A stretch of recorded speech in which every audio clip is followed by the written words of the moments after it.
नसीब का लिखा। 15वीं सदी की एक कहानी है। किसी एक गांव में बहुत ज्ञानी पंडित रहा करता था। पंडित आजू बाजू के सारे ही गांव में बहुत प्रख्यात था और इसी वजह से धनवान भी था। पंडित का परिवार ज़्यादा बड़ा नहीं था। पंडित अपनी पत्नी के साथ अपने बहुत बड़े घर में अकेला रहता था, क्योंकि पंडित को कोई बेटा नहीं था और एक बेटी थी। विवाह पास के गांव वाले एक श्रीमंत लड़के से हो चुका था। पंडित ने शादी से पहले अपने होने वाले दामाद की अच्छे से जांच पड़ताल की थी और अपनी बेटी का भविष्य भी ठीक से पढ़ा था। तब जाकर उसने बेटी की शादी की थी। लेकिन चंद सालों में ही पंडित का दामाद बुरी आदतों के चंगुल में फंस गया। जुआ और शराब की बुरी लत ने उन्हें सड़क पर लाकर रख दिया था।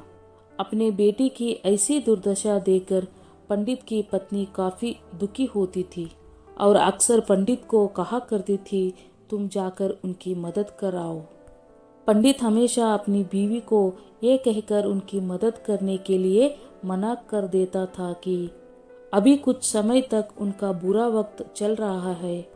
हम चाहे कितनी ही कोशिश कर ले, जो उनके नसीब में नहीं है वो उन्हें नहीं मिल पाएगा।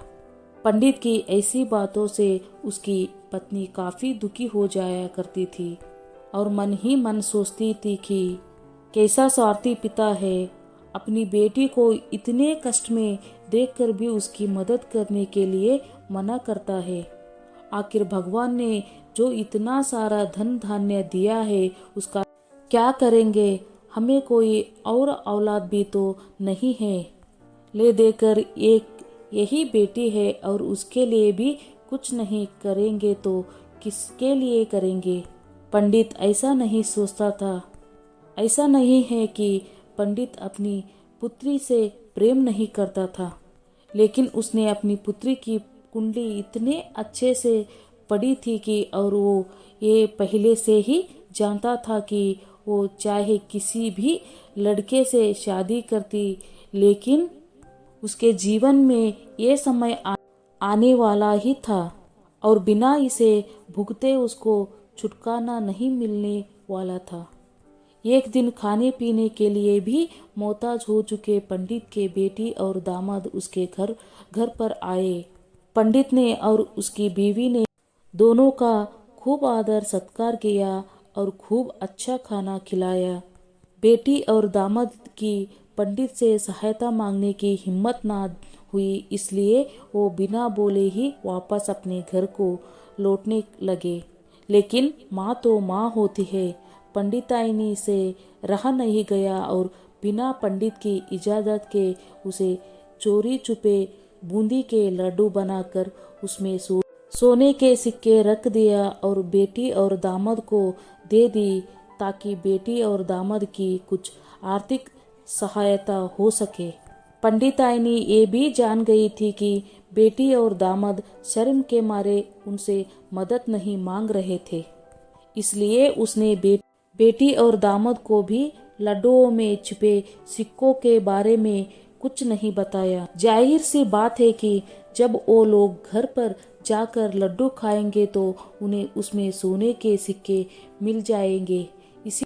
इस तरह बिना उनके मांगे ही उन तक मदद पहुंच जाएगी। सोचकर पंडिताई ने मन ही मन अपनी बेटी की मदद करने के लिए खुश होने लगी। पंडित के दामाद और बेटी उन दोनों का आशीर्वाद लेकर अपने घर के तरफ रवाना हो गए। उन दिनों में गाड़ियां तो होती नहीं थी, घोड़ा गाड़ी या बैलगाड़ी चलती थी। पैसा ना होते तो और चीज़ों की लेन देन से भी व्यवहार होता था। बेटी और दामाद का गांव पंडित के घर से कोसों दूर था, फिर भी पैसे की कमी के चलते वो चलकर अपने गांव की तरफ निकल पड़े। थोड़े दूर ही चले थे कि पंडित की बेटी के पैरों में मोच आ गई और अब उसको चलना भी मुश्किल हो गया। पंडित के दामाद ने जब देखा कि उसकी बीवी अब बिल्कुल चलने में सक्षम नहीं है, तो उसने एक टांगा अपने घर तक किराए पर ले लिया। टांगे में बैठकर घर तक पहुंच गया, लेकिन टांगे वाले को देने के लिए उनके पास पैसे नहीं थे। इसलिए पंडिताइन ने जो बूंदी के लड्डू उन्हें दिए थे वही किराए के तौर पर उस टांगे वाले को दे दिया। टांगे वाला बूंदी के लड्डू को लेकर वहां से चला गया। टांगे वाला अपने घर की तरफ जा रहा था, तब उसे एक हलवाई की दुकान दिखी। उसने सोचा कि थोड़े से बूंदी के लड्डुओं से मेरे घर के लोगों का पेट थोड़ी भरने वाला है। इससे अच्छा मैं इन बूंदी के लड्डुओं को बेचकर उनसे कुछ चावल खरीद लेता हूँ। टांगे वाले ने बूंदी के लड्डू हलवाई को बेच दिया। जिस गांव में वह हलवाई रहता था, उसी गांव में एक आदमी ने अपने घर पर पूजा रखी थी और उसी पंडित को उस पूजा के लिए बुलवाया था। पूजा में लगने वाले प्रसाद के लिए उस आदमी ने उसी हलवाई से बूंदी के लड्डू लिए जहां पर उस टांगे वाले ने बेचे थे। हलवाई ने भी उस आदमी को टांगे वाले से खरीदी हुए लड्डू ही पहले दिया ताकि वो खराब ना हो जाए, क्योंकि वो नहीं जानता था वो लड्डू कब बने हैं।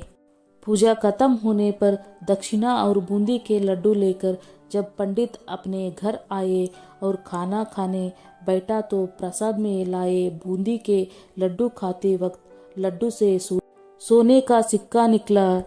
इस घटना को देखकर पंडिताइनी की आंखों से आंसू बहने लगे। पंडित ने जब पंडिताइनी से उसके रोने का कारण पूछा तो पंडिताइन ने पंडित को सब कुछ बताया और पंडित से उनकी बातों पर भरोसा ना करने के लिए माफी मांगी। पंडित ने पंडिताइनी के आंसू पोंछे और कहा कि तुम्हारी तरह मैं भी हमारी बेटी को बहुत प्रेम करता हूँ, लेकिन अगर हम उसकी अब मदद करते हैं तो दामाद हमेशा हमेशा ऐसे ही मदद की अपेक्षा रखेगा और अपनी बुरी आदतों को कभी नहीं छोड़ेगा। पंडिताइनी भी अब पंडित की बातों से सहमत हो गई। 2-3 महीने बीत गया। पंडित के दामाद और बेटी फिर से एक बार उनके घर आए और इस बार उनकी परिस्थिति पहले से ही बेहतर थी, क्योंकि पिछली बार खाली हाथ जाने के बाद दामाद ने नया काम शुरू किया था और अपनी सारी बुरी आदतों भी छोड़ दी थी।